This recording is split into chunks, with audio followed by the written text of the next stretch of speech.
and we pass to the southward across the equator to the Galapagos Islands, which are located 600 miles west of Ecuador.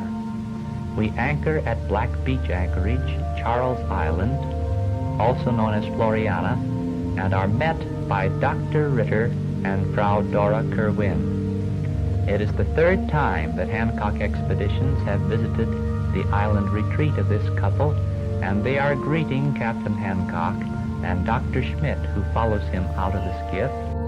Em 1929, um casal de alemães chegou a uma ilha deserta no meio do Pacífico, carregando apenas 2 malas, uma égua e a certeza absoluta de que tinham descoberto o segredo da vida eterna.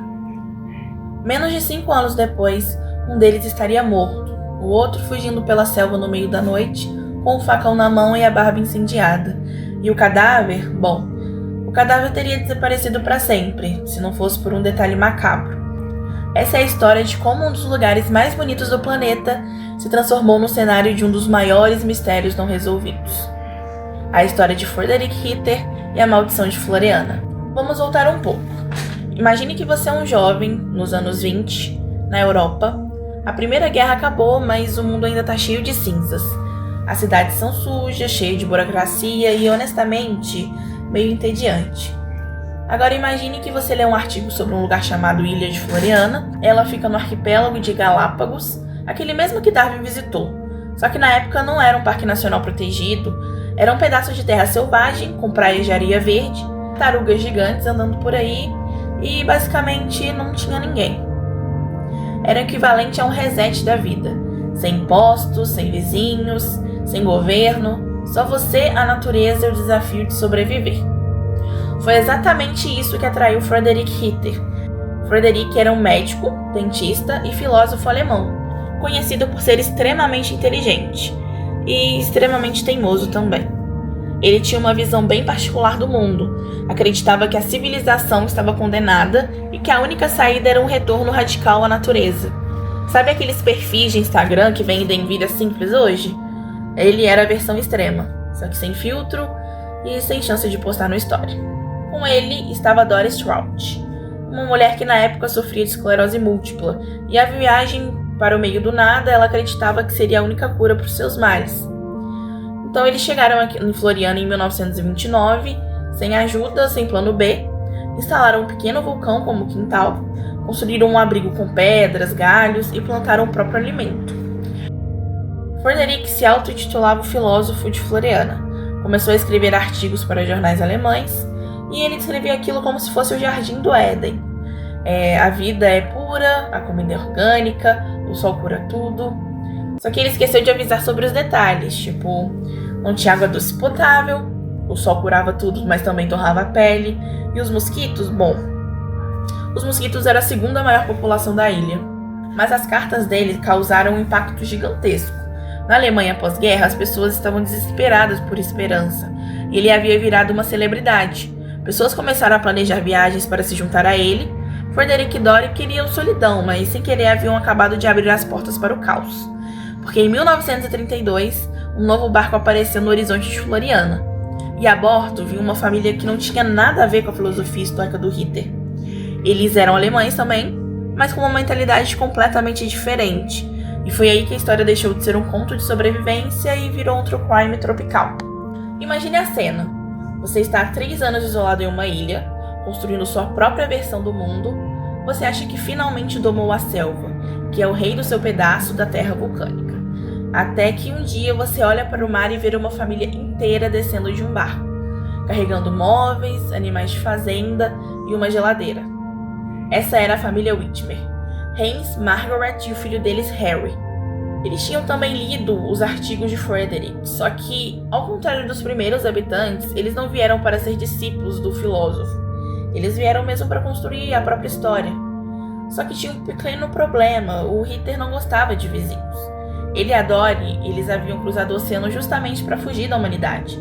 E agora aquela família estava instalada e a apenas alguns quilômetros de distância, na praia de As Cuevas. De início foi uma relação meio forçada. Os Whitmer eram os mais práticos, eles sabiam lidar com a terra, plantavam, criavam animais, e os Ritters eram mais intelectuais, focados na filosofia e na pureza do sofrimento. Se os Whitmer foram uma pedra no sapato, o que veio a seguir foi um tsunami em pessoa. Em 1932, desembarcou em Floriana uma mulher que respondia pelo nome de Baronesa Heloise Wagner, acompanhada por 2 empregados alemães, um chamado Robert Philipson e o outro Lorenz. Ela declarou sem pestanejar que havia comprado a ilha. Sim, ela disse que a ilha de Floriana era propriedade dela, e que a partir daquele momento, Frederick Ritter, Doris Trout e a família Whitmer estavam vivendo em terra dela. A baronesa não veio para se integrar, ela veio para reinar. Construiu um hotel rústico chamado Hacienda Paradiso e contratou os empregados para servir drinks ao entardecer e tentou por todos os meios transformar a ilha em um resort exclusivo para milionários excêntricos. Só que ela não tinha dinheiro, ela não tinha os hóspedes e pior, ela não tinha noção de como sobreviver em uma ilha desértica. Os empregados começaram a reclamar, ela tratava todo mundo como lixo e Frederick Ritter, ele simplesmente explodiu de ódio. O filósofo que pregava o desapego material agora passava os dias xingando a baronesa. Ele dizia que ela era uma praga, uma vergonha para a raça alemã.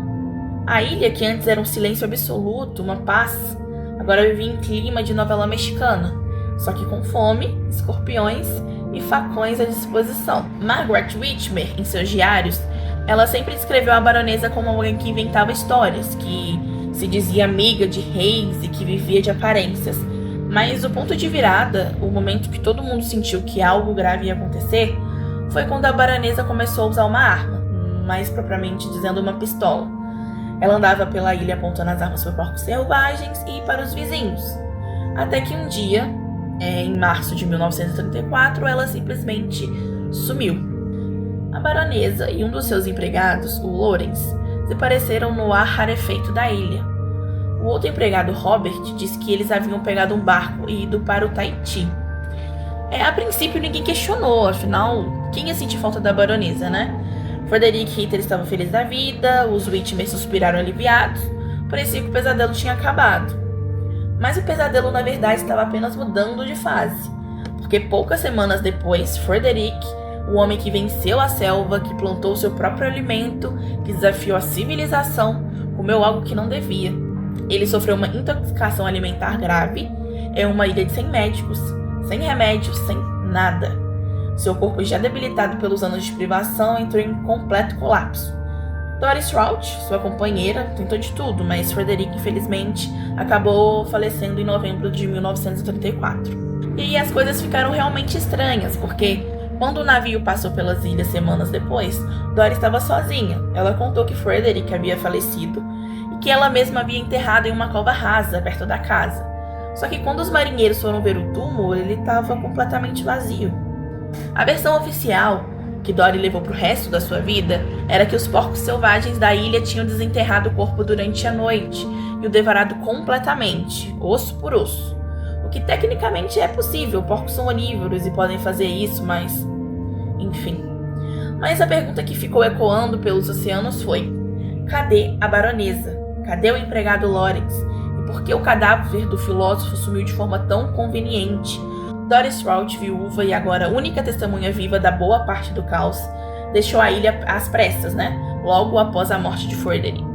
Ela voltou para a Alemanha, mas curiosamente ela não ficou em silêncio. Em 1936, ela publicou um livro chamado Floriana, um Paraíso Maldito, e nesse livro ela conta sua versão. Segundo Dory, a baronesa era violenta, instável e havia ameaçado matar Frederick diversas vezes. Ela também conta que no dia do desaparecimento, a baronesa e Lorenz realmente zarparam, mas ela admite uma coisa curiosa. Havia boatos que Robert, o outro empregado, teria matado os dois e jogado os corpos no mar. Só que Dory nunca viu nada, ela só ouviu falar, É um pouco conveniente. Mas a história não terminou aí, porque enquanto Dory estava na Alemanha tentando convencer o mundo de que não passava de uma tragédia natural, Margaret Whitmer, aquela que chegou com a família geladeira, estavam em Floriana ainda. E lá eles ficaram décadas, até morrer no ano 2000, aos 95 anos, uma matriarca oficial da ilha. Margaret também escreveu um livro, décadas depois, chamado Floriana, a História Real. E a versão dela é bem bom, digamos que ligeiramente diferente. Margaret afirmou que Robert, o empregado da baronesa, havia confessado a ela que matou a baronesa Lawrence, não por acaso, mas porque a baronesa o tratava como escravo e ele simplesmente não aguentava mais. Robert teria fugido da ilha logo depois e nunca mais ninguém ouviu falar dele. Margaret só contou essa história publicamente depois que Dory morreu e depois que Robert já havia desaparecido do mundo, ou seja, uma versão que não podia ser contestada por ninguém. Então, o que realmente aconteceu em Floriana, a gente se pergunta. A verdade é que ninguém sabe ao certo, isso é o que torna essa história tão viciante. Mas tem um detalhe que pouca gente menciona. Em 1934, quando Frederick morreu, um médico que passou pela ilha meses depois examinou Dory. Ele anotou em seu diário que Dory apresentava marcas nos braços e no pescoço, marcas que pareciam feridas de luta. Dory nunca explicou essas marcas, e o que fica no final é um mistério. E talvez seja exatamente isso que nos fascina até hoje. Frederick Hitler queria fugir da complexidade do mundo. Ele queria uma vida pura, simples, sem as mentiras da civilização. E no fim ele foi engolido por algo muito mais primitivo do que a cidade grande, pela natureza humana, pela ganância, pelo ego, pelo silêncio cúmplice de uma ilha que viu tudo e não contou nada. Hoje Floriana é habitada por cerca de 150 pessoas. Tem energia solar, internet limitada e um turismo ecológico controlado. Os descendentes dos Whitmer ainda estão por lá, administrando uma pequena pousada. E se você visitar, pode encontrar ruínas do que foi a Hacienda Paradiso da baronesa. Ninguém fala muito sobre 1934, é como se a ilha tivesse engolido não apenas os corpos, mas também a memória. E você, depois de ouvir essa história, qual versão te parece mais provável? A baronesa realmente fugiu para o Tahiti? Robert se livrou dos dois no mar? Ou tem algo mais sombrio enterrado, literalmente, nas estranhas vulcânicas de Floriana?